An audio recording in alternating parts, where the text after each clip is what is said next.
Hi hello ನಮಸ್ಕಾರ ಸ್ನೇಹಿತರೆ.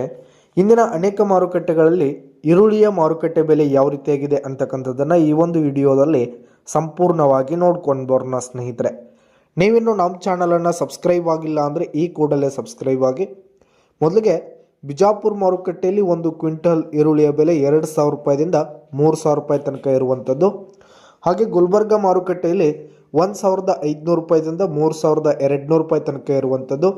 ಹಾಗೆ ವೀಟಾ ಮಾರುಕಟ್ಟೆಯಲ್ಲಿ ಒಂದು ಕ್ವಿಂಟಲ್ ಈರುಳ್ಳಿಯ ಬೆಲೆ 1,500 ರೂಪಾಯಿದಿಂದ 2,500 ರೂಪಾಯಿ ತನಕ ಇರುವಂಥದ್ದು. ಹಾಗೆ ಬಾದಾಮಿ ಮಾರುಕಟ್ಟೆಯಲ್ಲಿ 1,600 ರೂಪಾಯಿದಿಂದ 2,400 ರೂಪಾಯಿ ತನಕ ಇರುವಂಥದ್ದು.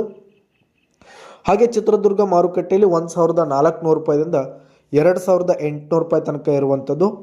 ಹಾಗೆ ಗಂಗಾವತಿ ಮಾರುಕಟ್ಟೆಯಲ್ಲಿ 1,500 ರೂಪಾಯಿದಿಂದ 2,600 ರೂಪಾಯಿ ತನಕ ಇರುವಂಥದ್ದು. ಹಾಗೆ ಸತಾರ ಮಾರುಕಟ್ಟೆಯಲ್ಲಿ 2,000 ರೂಪಾಯಿದಿಂದ 2,500 ರೂಪಾಯಿ ತನಕ ಇರುವಂಥದ್ದು. ಹಾಗೆ ಸೊಲ್ಲಾಪುರ ಮಾರುಕಟ್ಟೆಯಲ್ಲಿ 1,000 ರೂಪಾಯಿದಿಂದ 3,300 ರೂಪಾಯಿ ತನಕ ಇರುವಂಥದ್ದು. ಹಾಗೆ ಅಕ್ಲೂಜ್ ಮಾರುಕಟ್ಟೆಯಲ್ಲಿ ಒಂದು ಕ್ವಿಂಟಲ್ ಈರುಳ್ಳಿಯ ಬೆಲೆ 500 ರೂಪಾಯಿದಿಂದ 3,200 ರೂಪಾಯಿ ತನಕ ಇರುವಂಥದ್ದು. ಹಾಗೆ ಕರಾಡ್ ಮಾರುಕಟ್ಟೆಯಲ್ಲಿ 1,000 ರೂಪಾಯಿದಿಂದ 3,000 ರೂಪಾಯಿ ಇರುವಂಥದ್ದು. ಹಾಗೆ ಪಾಲ್ಟನ್ ಮಾರುಕಟ್ಟೆಯಲ್ಲಿ 600 ರೂಪಾಯಿದಿಂದ 2,200 ರೂಪಾಯಿ ಇರುವಂಥದ್ದು. ಹಾಗೆ ಪಾಲ್ಟನ್ ಮಾರುಕಟ್ಟೆಯಲ್ಲಿ 600 ರೂಪಾಯಿದಿಂದ 2,200 ರೂಪಾಯಿ ತನಕ ಇರುವಂಥದ್ದು. ಹಾಗೆ ಸಾಂಗ್ಲಿ ಮಾರುಕಟ್ಟೆಯಲ್ಲಿ 700 ರೂಪಾಯಿದಿಂದ 2,500 ರೂಪಾಯಿ ತನಕ ಇರುವಂಥದ್ದು. ಹಾಗೆ ಬೆಂಗಳೂರಿನ ಅನೇಕ ಮಾರುಕಟ್ಟೆಗಳಲ್ಲಿ 1,500 ರೂಪಾಯಿದಿಂದ 3,600 ರೂಪಾಯಿ ತನಕ ಇರುವಂಥದ್ದು.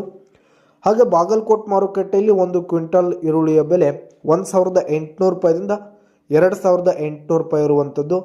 ಹಾಗೆ ಕೊಲ್ಲಾಪುರ ಮಾರುಕಟ್ಟೆಯಲ್ಲಿ 500 ರೂಪಾಯಿದಿಂದ 3,300 ರೂಪಾಯಿ ತನಕ ಇರುವಂಥದ್ದು.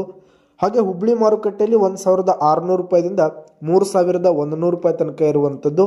ಹಾಗೆ ಬಾರಾಮತಿ ಮಾರುಕಟ್ಟೆಯಲ್ಲಿ 500 ರೂಪಾಯಿದಿಂದ 2,200 ರೂಪಾಯಿ ತನಕ ಇರುವಂಥದ್ದು ಸ್ನೇಹಿತರೆ. ಇದಿಷ್ಟು ಇಂದಿನ ಅನೇಕ ಮಾರುಕಟ್ಟೆಗಳಲ್ಲಿನ ಈರುಳ್ಳಿಯ ಮಾರುಕಟ್ಟೆಯ ಬೆಲೆಯಾಗಿತ್ತು. ಧನ್ಯವಾದಗಳು ಸ್ನೇಹಿತರೆ.